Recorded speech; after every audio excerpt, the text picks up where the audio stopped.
Sejam bem-vindos e bem-vindas ao Pode Tudo. E por que Pode Tudo? Aqui a gente traz histórias de pessoas normais como eu e você que inspiram a todos com a sua vivência. Hoje eu tô aqui com o Genésio Lemos Couto, ele que tem uma longa trajetória na vida executiva e também é autor do livro Luz, Câmera e Gestão. Seja muito bem-vindo, Genésio. Eu também sou gente como todo mundo. Isso aí! Olha, muito legal estar aqui com você e compartilhar e aprender também. Certamente a gente sempre aprende com as perguntas. Com certeza. É um prazer estar aqui com você hoje para falar desse assunto que é muito importante, a cultura organizacional, né, que é considerada por muitos como o DNA da empresa. E eu queria saber, primeiramente, por que tem se falado tanto em cultura organizacional hoje em dia e qual a importância dela para a empresa. Olha, como você bem disse aí, é o DNA da empresa. E tem uma palavrinha chamada pertencimento, que é o que une na mesma origem dois indivíduos. E aqui nós vamos olhar duas situações: a empresa e o indivíduo como colaborador. E o que é que une essas duas pessoas? Não é o salário que cada um trabalha e o outro que paga, não é isso. É esse elo comum de pertencimento. E o que é que acontece quando a empresa não tem esse elo? As pessoas vão trabalhar sem essa motivação e nem origem. E aí vem a cultura organizacional, que com seus princípios e valores une esses dois elementos aqui dentro. Porque se a gente for pensar, se for tirar eu e você daqui, deixar somente esse layout aqui, nós vamos ver mesa, cadeiras, microfone. Isso não é nada. Isso podia ser um estúdio simplesmente. Sim. Quando a gente coloca as pessoas e a comunicação entre elas, vira uma empresa e nesse caso aqui vira Workstar.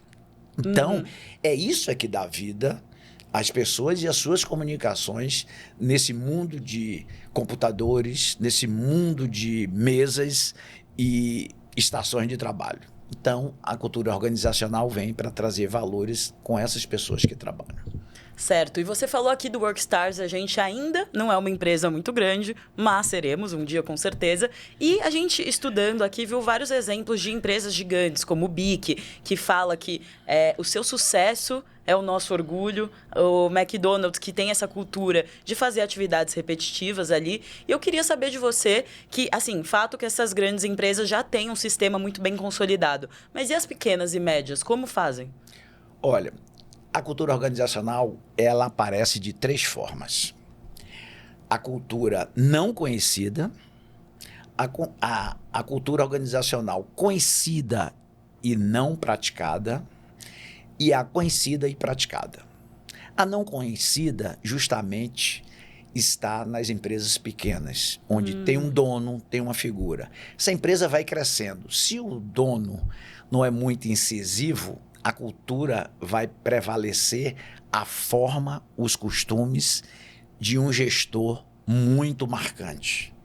Então, a empresa, quando ela nasce, ela traz esse espírito na cultura que não está revelada, ninguém está inventando. É a forma explícita do dono, do gestor, mostrar isso. E as empresas pequenas têm, mas ela não sente falta disso pela proximidade de quem está praticando a cultura não revelada. Ele está sedimentando ela. Quando chegar o momento de um estágio, você precisa ter um propósito definido para que você possa atrair as pessoas.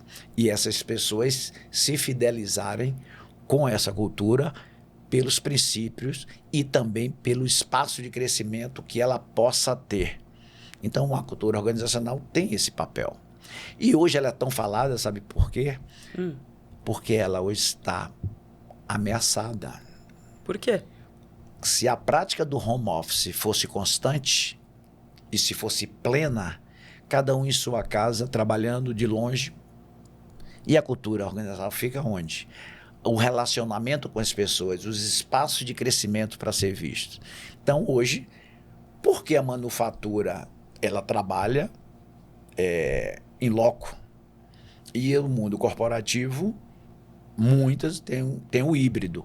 Então, vem aí quem é responsável pela disseminação e estabelecimento dessa cultura, da estrutura, seja no dono, seja nos líderes, ou seja numa área específica de recursos humanos. Então, que tem que trazer essa cultura presente no trabalho de todos. E não adianta, hoje, com tanta, vamos dizer assim, competição entre empresas por talentos, você tem que ter alguma coisa que atraia aquele talento e que ele se identifique, principalmente para os novos da geração Z como a sua. Sim, e assim, a minha próxima pergunta era justamente relacionada a essa. Como que a gente faz com empresas que trabalham 100% home office? Dá para instaurar alguma maneira de cultura organizacional? Olha, só não tem jeito para a morte, mas o resto tudo tem. Aí vai depender da criatividade e da forma de como disseminar isso. E aí você vai ter uma cultura seguinte: o que é que vai interferir? Porque existe um ditado muito certo: quem não é visto não é lembrado. Sim.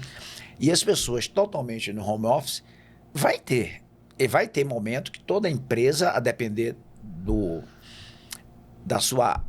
seu setor de atuação, por exemplo, de tecnologia, está muito assim. Então, vai ter um momento que as pessoas também naquele estágio não é para toda a vida. Ele vai ficar um período e depois ele mesmo vai sentir a necessidade de mudança. Sim. Quando forem atribuído a eles algumas responsabilidades que a vida impõe aos jovens e a todos que querem crescer. Então, quando ele vai crescendo, ele vai tendo outras responsabilidades. Eu tenho um cachorro, eu tenho um filho, eu vou querer ter um gato, eu vou ter que querer um companheiro ou uma companheira. Então, isso vai crescendo e vai exigindo outro estágio de crescimento dessa pessoa. Aí é que vem como a cultura organizacional pode influenciar nisso. Aí vai depender dos líderes deles, mesmo remoto, e de uma área de apoio para desenvolver essa metodologia para que a empresa não perca a sua cultura e, se não tiver, que seja revelada no momento certo. E a questão geracional, ela se insere nesse contexto? Dá para ver alguma diferença que as gerações dão para a importância da cultura organizacional? Ou seja, a geração Z, em breve a geração alfa, ou você não vê isso acontecendo? Não, pelo contrário, ela é crescente. Eu tive a oportunidade de trabalhar e atuar com até a geração Z no princípio. Não era ligado a mim diretamente, mas eu vi o comportamento. Uhum. E quando eles vão para um ambiente corporativo, eles sentem satisfação em saber que a empresa tem uma cultura e é praticada. E até eles são até vigilantes. E eu vi isso com a X, com a Y, e com os milênios, né, e com a Z. Então, esse desejo é crescente.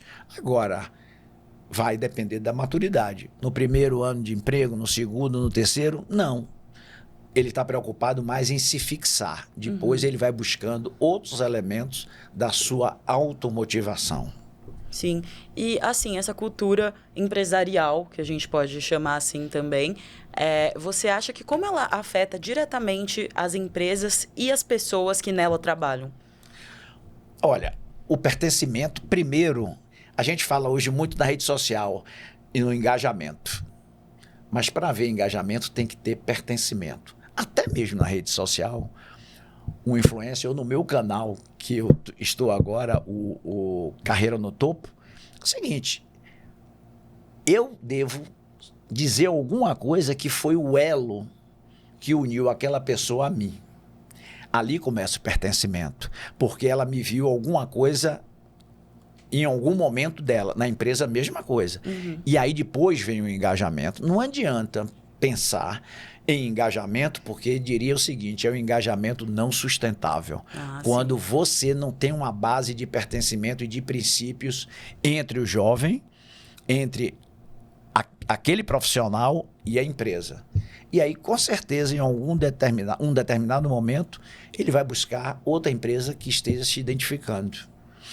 No princípio aqui eu falei o seguinte: a empresa que tem uma cultura é conhecida e não praticada. Essa é venenosa, essa afasta todo mundo, porque a empresa não é verdadeira naquilo que ela prega. porque ela prega uma coisa e faz outra. Então, para você é fato que as empresas que têm uma cultura organizacional bem definida têm mais chance de suceder? Tem mais chance de ter, vamos dizer assim, é uma vantagem competitiva. Certo. Porque consegue reter por um sentimento, vamos dizer assim, um sentimento não pecuniário, mas ou não do dinheiro que se paga na remuneração, mas algo mais. Tem um sentimento, tem assim um outro elo de ligação que são princípios e valores das pessoas que se identificam. Com certeza, essas empresas, você deu um exemplo aí, veja todas elas que são mostradas ao mundo que elas têm um princípio e que foi retirado isso aí da cultura organizacional dela. Sim. Então, com certeza, isso é uma identidade da empresa para quem quer contratar. E outra coisa, quem tem uma cultura conhecida, revelada e praticada, é muito mais fácil você passar isso para o profissional e ele saber que se ele trilhar por aquele caminho, a carreira dele fica mais fácil e ele sobe mais rapidamente nisso aqui, porque é um mapa da mina para a carreira. Se você fizer e se alinhar àqueles princípios, você pode até nem ter pensado naquele princípio, mas se ele bate com seus valores, você atua com isso. Então isso, com certeza, eleva profissionalmente o jovem ou quem está nesse emprego, ou simplesmente ou a empresa também vai ter ele muito atrelado aos seus resultados a serem obtidos. Eu acho que a palavra desse podcast é pertencimento, hein? Tudo que você me falava aí me lembrava daquela sua resposta. Mas agora, para a gente já ir caminhando para o final, eu queria saber, nos processos de fusões ou aquisições das grandes empresas, qual cultura tende a prevalecer nesse momento? Olha, esse é o grande problema desse momento que se chama, tecnicamente, o M&A, depois que vem a fusão ou aquisição, de qual prevalecer. Normalmente prevalece a quem vai ficar com o controle da empresa. E às vezes esquece totalmente. Tem até um documentário, Queda Livre, com a fusão da Boeing. E interessante, recomendo bastante esse filme, que mostra que a falta da cultura organizacional derruba aviões. Forte? Forte isso. A falta de uma cultura derruba aviões. Isso eu abri uma palestra minha desse jeito. Aí não já chamou toda a atenção. Já chamou toda a atenção. Porque como é que a Boeing tinha, e a empresa anterior, que eles fizeram a fusão e prevaleceu a cultura da Boeing, eles tinham 30 anos um líder falando sobre aquela cultura com todo o seu corpo de colaboradores. E de um dia para outro ele tinha que esquecer toda aquela cultura e começar uma nova. Então é o seguinte, nas aquisições não se pode perder valores fortes de uma cultura que foi, vamos dizer, que foi comprada. Certo. Então vamos escolher, vamos ver o que é que tem aquilo e fazer um trabalho de reeducar as pessoas para aquela cultura e não descartando tudo totalmente. Porque se ficou pessoas com tecnologia, com conhecimento daquilo, ela foi doutrinada, vamos chamar assim, ou foi qualificada para atuar dentro daquele marco da cultura. Então, não deve esquecer. Agora, isso tem forma científica, tem forma com técnica para fazer essa fusão e que seja novamente estabelecida uma cultura, ou por ressignificação, ou simplesmente por adotar outros elementos naquele momento da empresa. E aí é que tem aquela máxima, né? Nós temos que aprender, desaprender e reaprender sempre. Eu acho que eu já ouvi isso em algum lugar, hein? Vai estar futuramente aí no vídeo que sai Em breve, um vídeo do canal. Então, quanta dica Carreira boa no que topo. você tá dando. Fala aí pro pessoal onde eles podem encontrar mais dicas. Olha, eu resolvi não fazer mensagens muito longas no meu vídeo. São pílulas para carreira no topo. E esse foi meu princípio, minha linha, vamos dizer assim, editorial. Eu digo, olha, eu vou pegar vários pontos da minha trajetória, fazendo um ajuste ao momento atual do mundo empresarial e colocar isso em prática através da fala. E tenho tido uma ótima aceitação e espero que você se inscreva no meu canal Carreira no Topo no YouTube. Vou ficar muito contente. E tem mais, pode provocar lá e dizer assim, Genésio, ó, queria que você colocasse esse ponto aí. Eu recebi ontem um bem bacana aí que no dia eu revelo qual é o grande ponto que a gente vai discutir. Vai discutir não, eu vou soltar algumas dicas incrementadas sobre isso.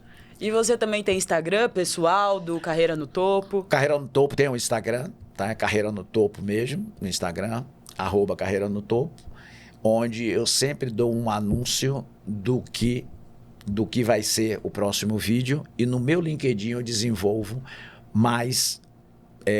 com mais detalhado em artigo sobre aquele episódio que nós tivemos. Porque as pessoas às vezes reclamam, foi muito rápido, Genésio. Digo, então estou gostando. Então dei o artigo aí. Tá bom, tá ótimo. Aí vem o artigo atrás aí que dá um detalhe maior.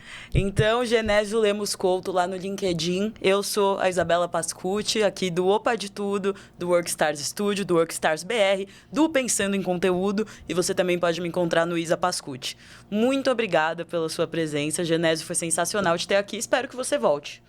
Ok, Isabela, obrigado a vocês, tá bom? Esse Pode Tudo é bem bacana. A gente fica, não me diz nada o que é, não, venha, sente lá que eu vou jogar o tema. Eu tava aqui, olha, tremendo na base, que era que vinha por aí, mas foi ótimo. Tá Foi bom. ótimo, muito obrigada. Tchau, tchau, galera. Ó, tchauzinho lá pra câmera do meio. Ó, aqui, ó, o tempo, viu? O tempo e a escada aqui, ó, combinar no topo da carreira.